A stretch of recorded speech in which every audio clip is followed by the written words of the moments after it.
फैसला ये हुआ है कि पेट्रोल और डीजल की कीमतों में 35 रुपए फी लीटर इजाफा होगा। केरोसिन ऑयल और लाइट डीजल ऑयल में 18 रुपए का इजाफा होगा। इस इजाफे के बाद जो नई कीमतें आज 11 बजे से मुल्क में लागू होंगी, वो पेट्रोल 249 रुपए 80 पैसे fee litre, high speed diesel 262 रुपए 80 पैसे फी लीटर, केरोसिन ऑयल 199 रुपए 83 पैसे फी लीटर और लाइट डीजल ऑयल 187 रुपए फी लीटर मुकर्रर किया गया है। हुकूमत महंगाई सटियल अवाम ते नओं पेट्रोल पंप किराए छॾियो। हिक धक में पेट्रोल ऐं डीज़ल 35 रुपया फी लीटर महांगो। लाइट डीज़ल ऐं गासलेट जी क़ीमत में 18 रुपया फी लीटर वाध। पेट्रोल की नई कीमत 249 रुपया 80 पैसा ऐं हाई स्पीड डीजल की कीमत 262 रुपया 80 पैसा फी लीटर थी वही। गासलेट फी लीटर 189 रुपया 83 पैसा ऐं लाइट डीजल 187 रुपया फी लीटर थी वियो। नयूं कीमतूं अॼु सुबुह 11 वॻे खां ई लागू थी वयूं। इसाक डार चयो आहे त पेट्रोल अघनि में वाध वारनि अफ़वाहनि खां पोइ मुल्क में पेट्रोलियम शयुनि जी हथरादू खोट पैदा कई वई हुई। ओगरा तजवीज़ ॾिनी त हथरादू खोट ख़त्म करण लाइ पेट्रोलियम शयुनि जे अघनि में वाध कई वञे।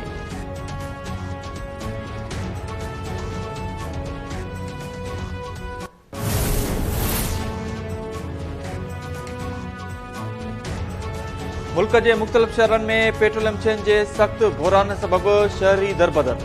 अक्सर हंधनि ते पेट्रोल पंप्स ई बंद। सियालकोट, भावलपुर, गुजरांवाला ऐं साहिवाल समेत मुख़्तलिफ़ हंधनि ते पेट्रोल जो हथरादू बहिरान पैदा थी वियो। केपी जे केतिरनि ई इलाइक़नि में बि पेट्रोल पंप्स बंद। पंप मालिकनि जो चवणु आहे त पेट्रोलियम शयूं नथियूं मिलनि, जंहिं करे सप्लाई मुतासिर थी रही आहे। ओगरा जो चवणु आहे त पेट्रोल पंप्स बंद रखंदड़नि जा लाइसेंस मुअतल कया वञनि।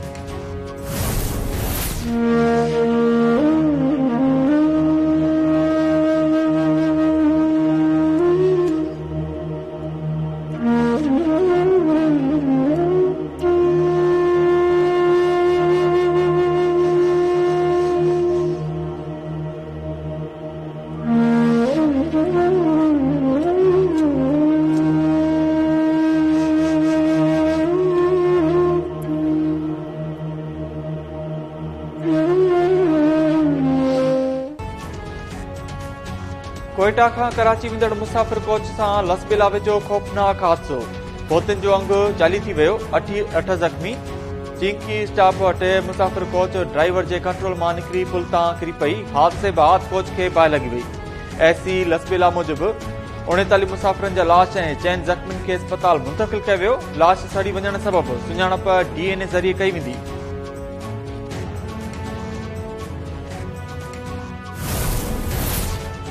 कोहाट जे तांदा डैम में घुमण लाइ आयल सियाहनि जी ॿेड़ी हूंदी। 20 खां वधीक सियाह बुॾी विया। डीसी कोहाट मूजिबि ॿेड़ी में 30 सियाह सवार हुआ, जिन में अक्सरियत ॿारनि जी आहे। पिशावर मां टोबनि जूं टीमूं घुराए बुॾी वियलनि जी ॻोल्हा कई पई वञे।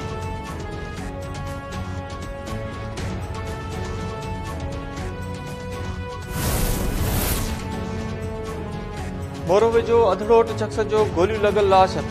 दर्स शहर में 50 वरनि जे गुलाम रसूल ॾेपर जो गोलियूं लॻल लाश मिलियो। पुलिस जो चवणु आहे त वाक़े जी वधीक जांच कई पई वञे।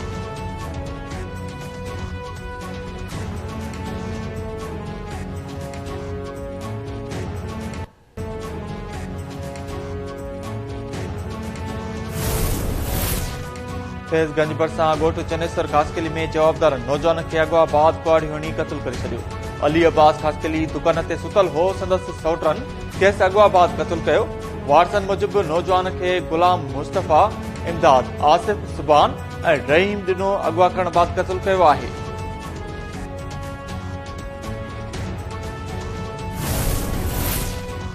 शेखबाबाद भरिसां कोयटा खां सादिकाबाद वेंदड़ तेज़ रफ़्तार मुसाफ़िर कोच पलटी। औरतुनि ऐं ॿारनि समेत 26 मुसाफ़िर ज़ख़्मी। हादसो कोविड सबबि पेश आयो। ज़ख़्मी अस्पताल मुंतक़िल।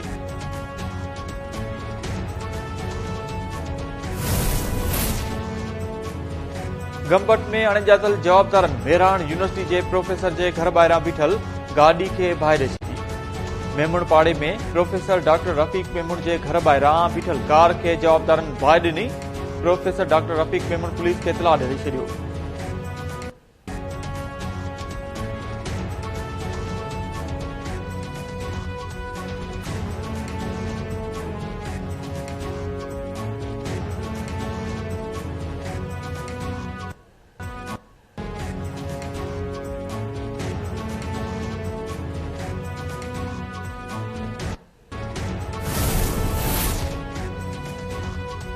अमेरिकी एयरफोर्स के 4 स्टार जनरल 2005 में अमेरिका और चीन विच में जंग जो खदशो ज़ाहिर करे छॾियो। अमेरिकी फौज के सबुरन कमांडर्स के तैयार रहण की हिदायत। सोशल मीडिया ते साम्हूं आयल मेमोरेंडम में जनरल माइक मैनन चयो त संदन मकसद जंग के रोकण हूंदो। जेकॾहिं जंग थी त चीन के शिकस्त ॾियण की कोशिश कंदासीं। न्यूजीलैंड में तेज बरसातुनि के सिलसिले ऑकलैंड शहर के ढंढ बणाए छॾियो। उत्तरी बेट में तेज बरसातुनि सबबि लैंडस्लाइडिंग के नतीजे में वधीक 4 ॼणा फौत। ऑकलैंड शहर में 3000 घरन के बिजली की फराहमी मुअतल।